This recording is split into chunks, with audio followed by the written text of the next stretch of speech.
Today we're going to talk about biblical theology again, and just a refresher, as we've seen before from the previous sessions, it's a way of approaching the Bible as a holistic whole, in interacting with it as a one long continual story, if you will, that is consistent with itself. It's just like English class where you discussed a story or how you discuss a movie after you've watched it with your friends and family, and how you begin to realize that everything put into the movie or into the story, into the novel, is intentional and is leading you to a particular conclusion. And the Bible is no different. In fact, we should expect great things of the Bible because of its author, God, ultimately creating a master work for us to enjoy and learn from.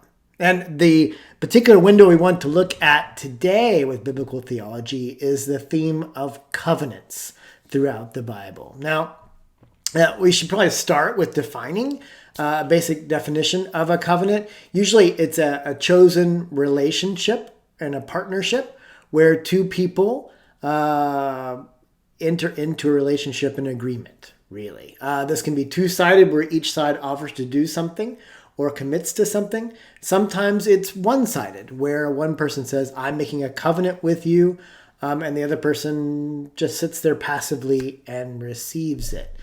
Covenants are often accompanied by oaths, promises made, ceremonies where these promises are made, and signs, something to remind you of the promises the other person, the other party made, or that you made to the other party.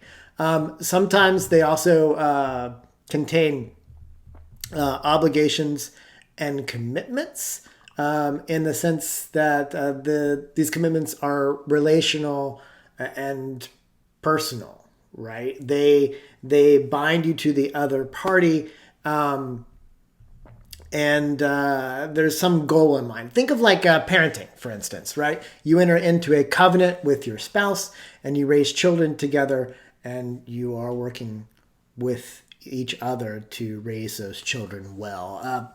This kind of relationship is common in the Bible, these kinds of covenant relationships, and there's a ton of them, right? Think David and Jonathan, think different kings, different things.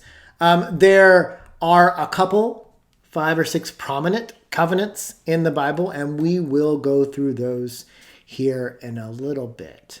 And they all build up, point to Jesus. And we'll see how that works in just a little bit.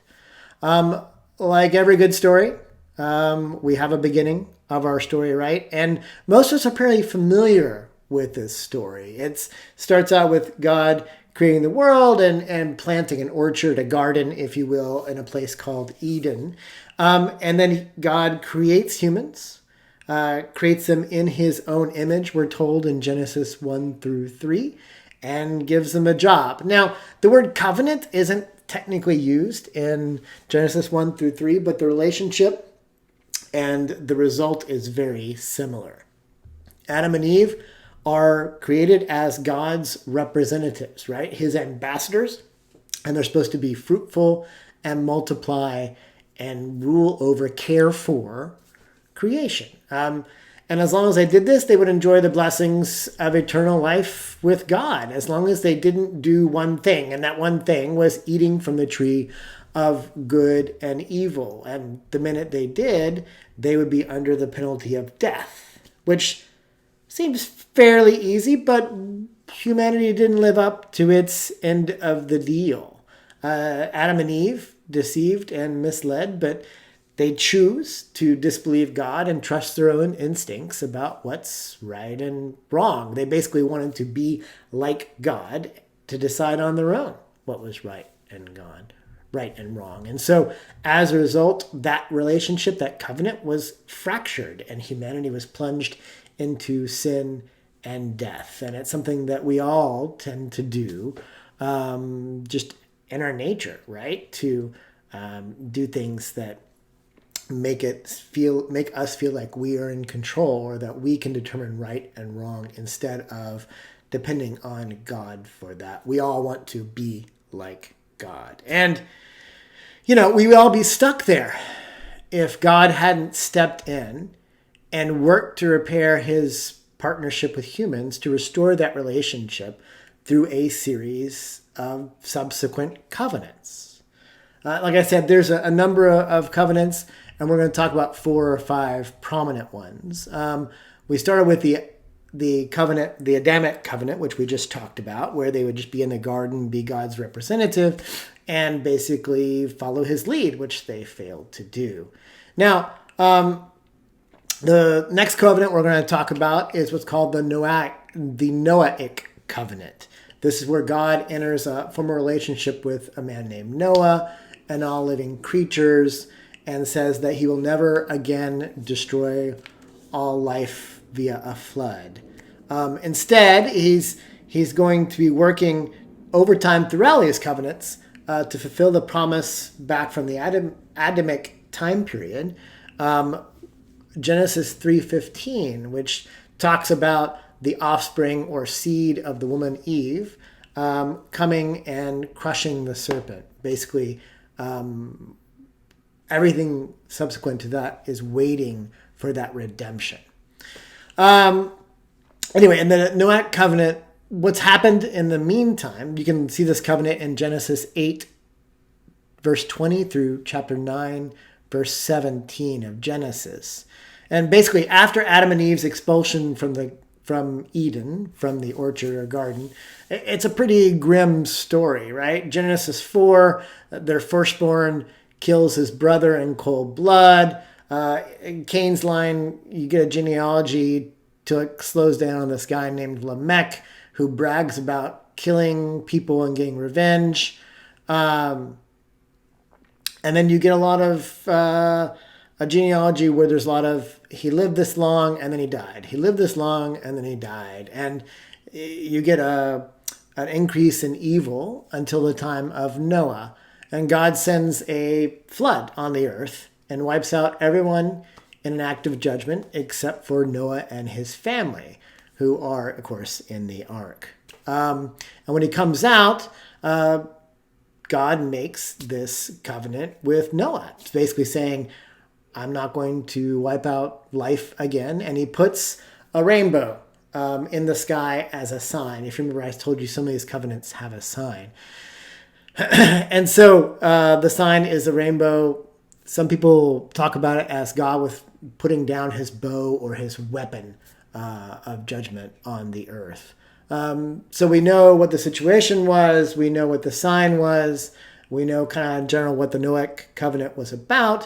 And the last thing is stipulation. What's expected of Noah? God says he's not going to do damage again like he did with the flood.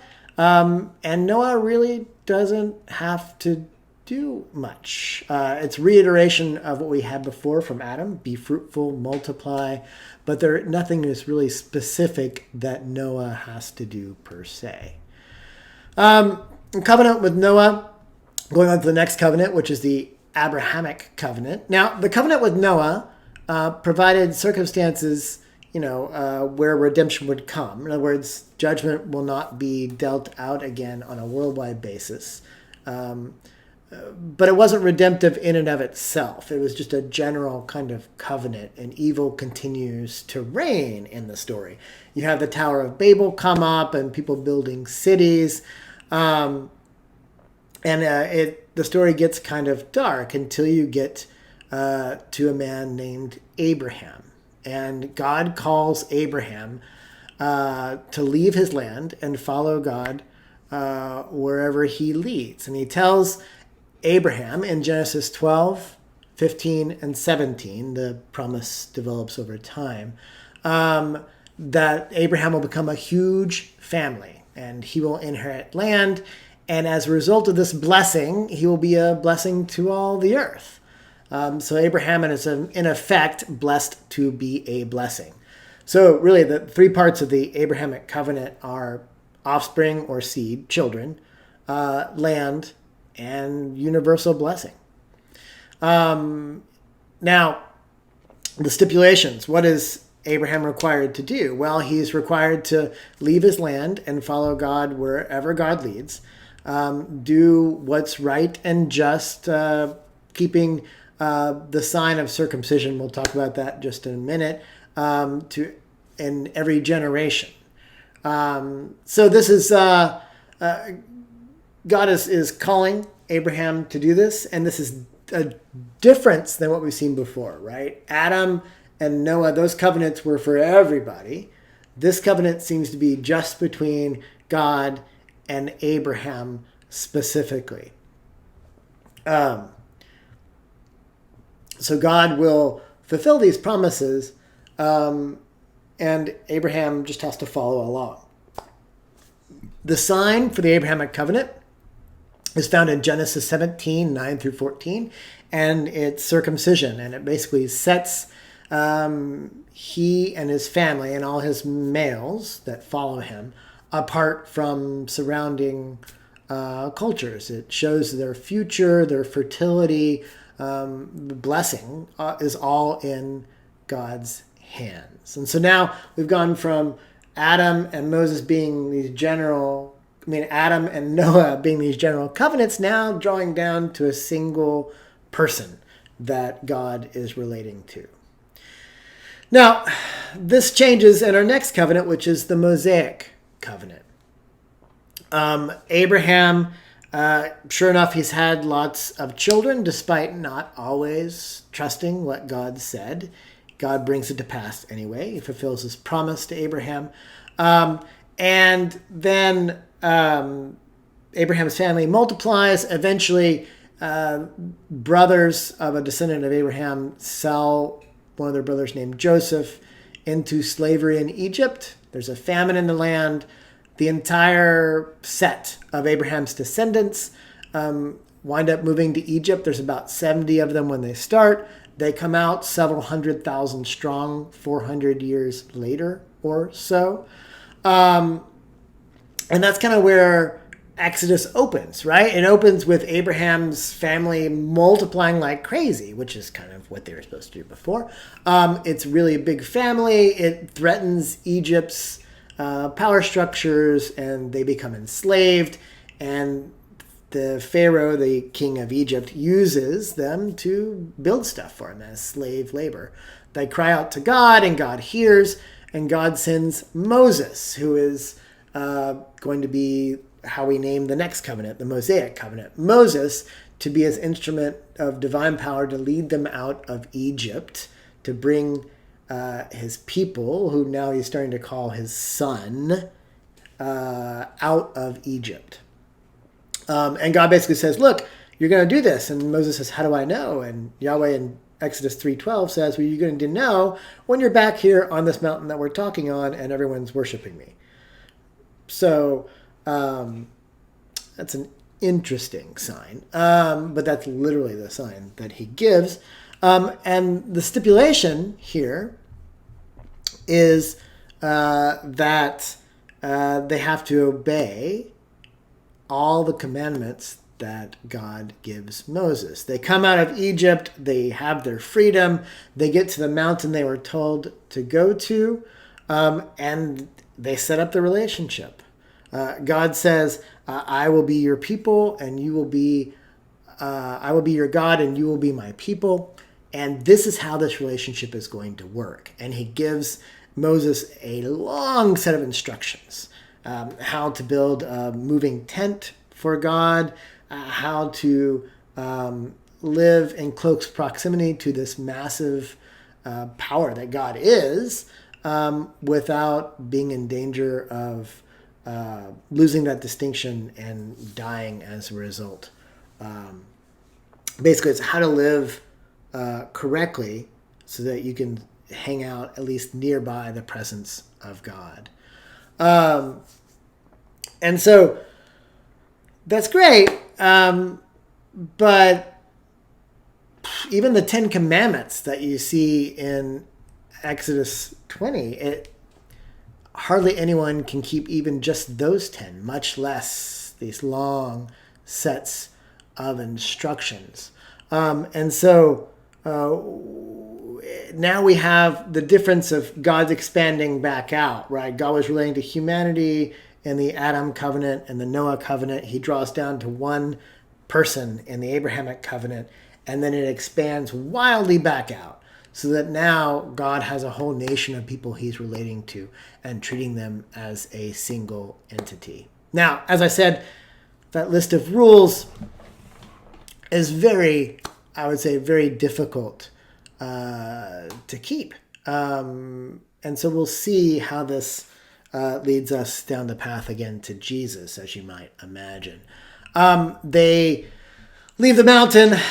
Because they cannot keep those sets of instructions, they wander around in the desert for 40 years. They wind up in the land that Abraham was promised a long time ago. So we have a callback to the Abrahamic Covenant. And they are actually receiving the land now. They've got the offspring. And what's missing so far is blessing the entire world from the Abrahamic Covenant. Anyway, they're in the land now. And they have a period where things kind of go off the rails a little bit. They have a series of judges, as you may know. They have demanded from God a king because they want to be like everyone else.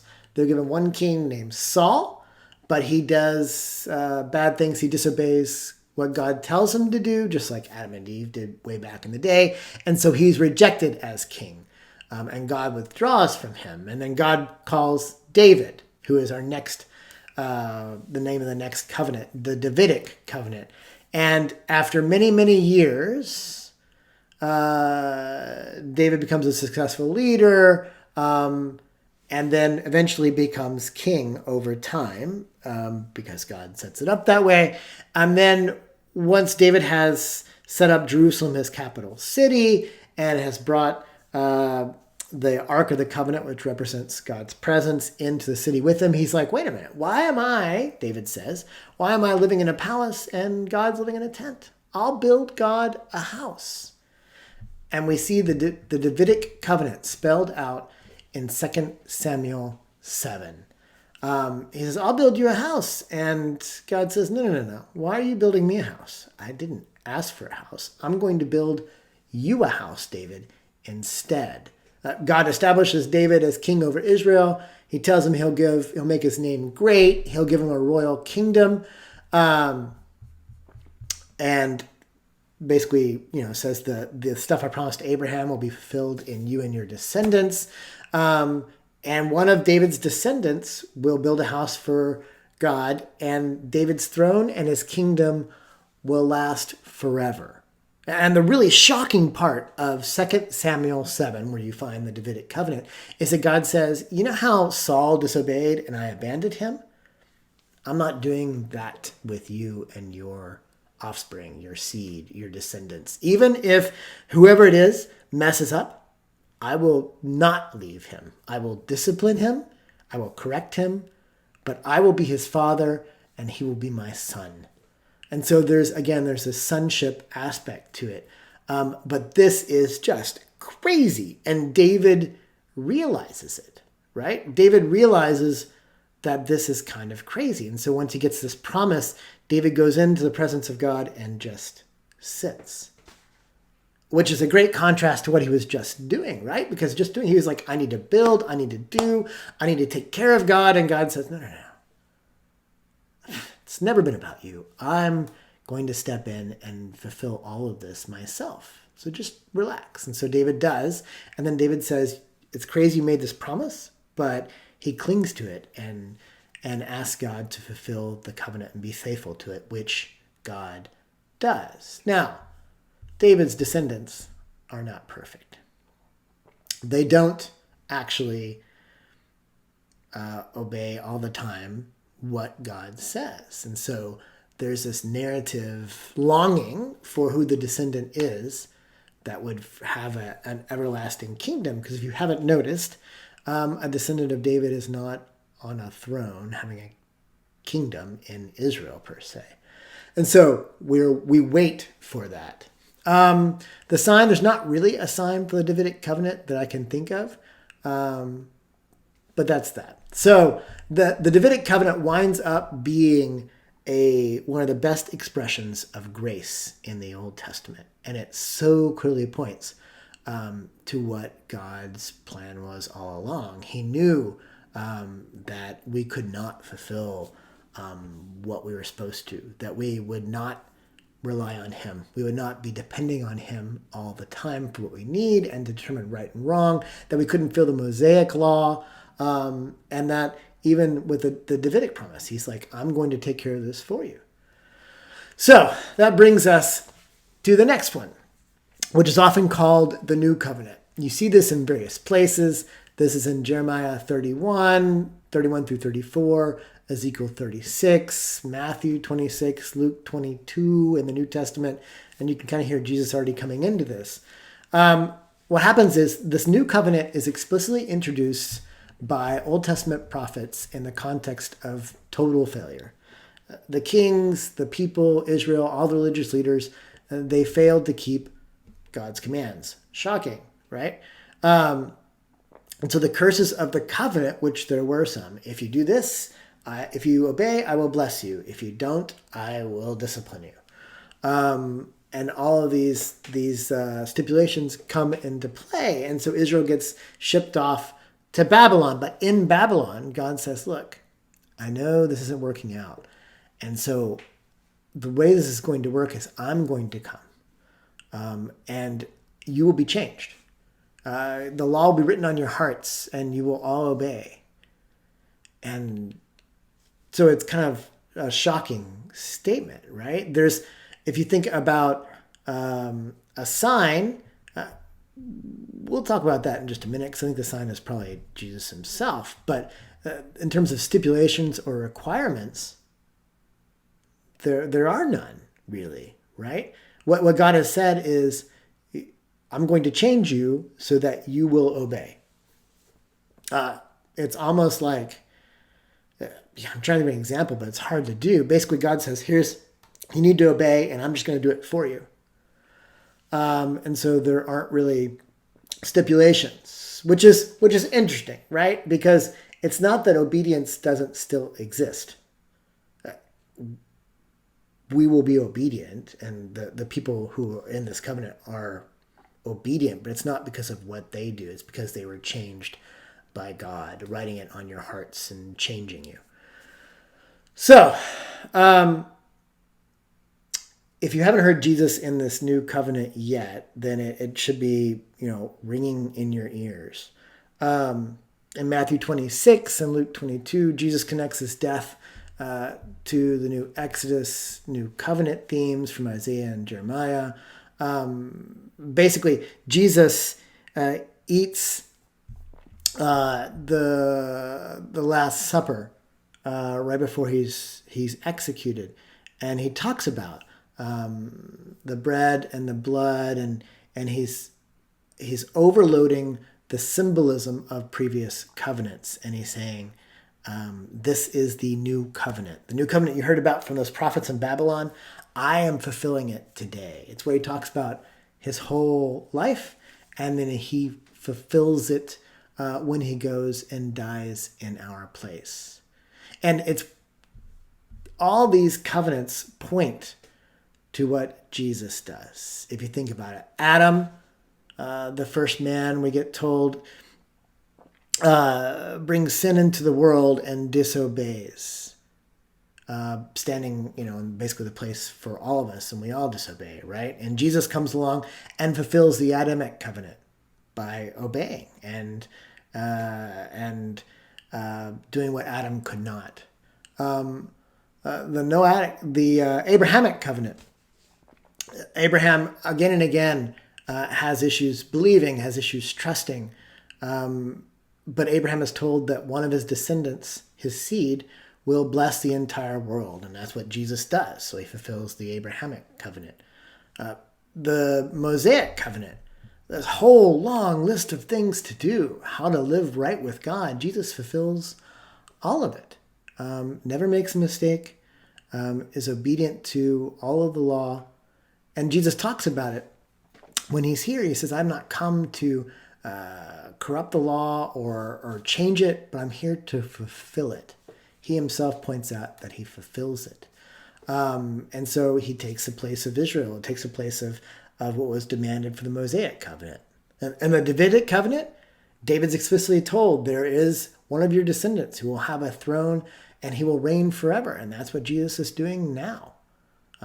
He is ruling and will one day, be very, very visually obvious as well, that he's reigning on the Davidic throne. And that's, and the new covenant is what we live in, right? We don't have a set of rules that we have to meet to qualify. We don't have our end of the bargain that we have to keep up to be in relationship with God. What we have to do is believe that we can't do it and that we need Jesus.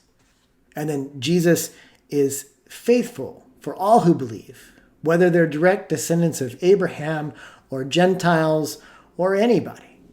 If they believe that Jesus takes your, if you believe that Jesus takes your place and meets all these demands of all these covenants on your behalf, then you're in.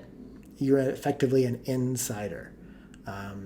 You can be with God. And Jesus sends his Spirit, which is a whole different topic, but Jesus sends his Spirit to fulfill that new covenant in each of us.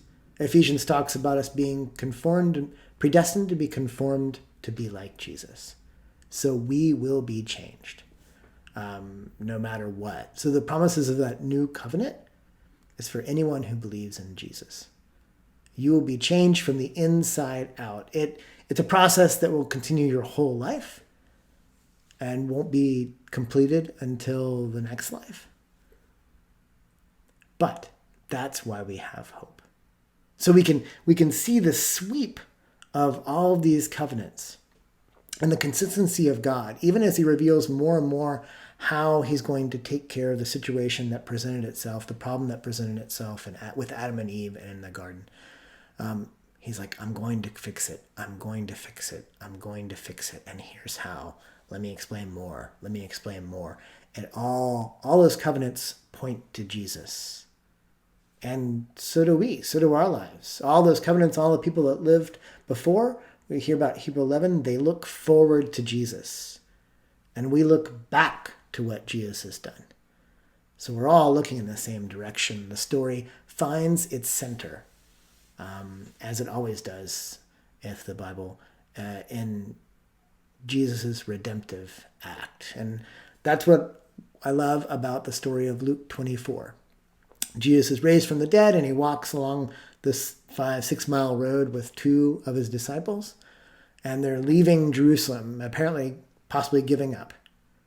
And they talk to him, and he walks up. He's like, what are y'all talking about? And the two disciples are like, what do you mean? Have you not been around? And Jesus is like, no, tell me. So they tell Jesus about how Jesus had died and how the women with their group say that he's alive now and that he's raised from the dead, and they don't know what to think. And Jesus explains to them how all of Scripture, the covenants, all parts of the Bible point to himself and how he fulfills everything that came before. That is amazing. And that's kind of a glimpse of that is what biblical theology gives us. By using the tools of exegesis that we talked about, by seeing similarities and differences in each step of the covenant, and the consistent themes and symbolism and typology, for example, how Jesus is the new Adam and a better Moses and a better Abraham and David's son. All of this should move us to have hope that what we believe is true and is beautiful and is magnificent.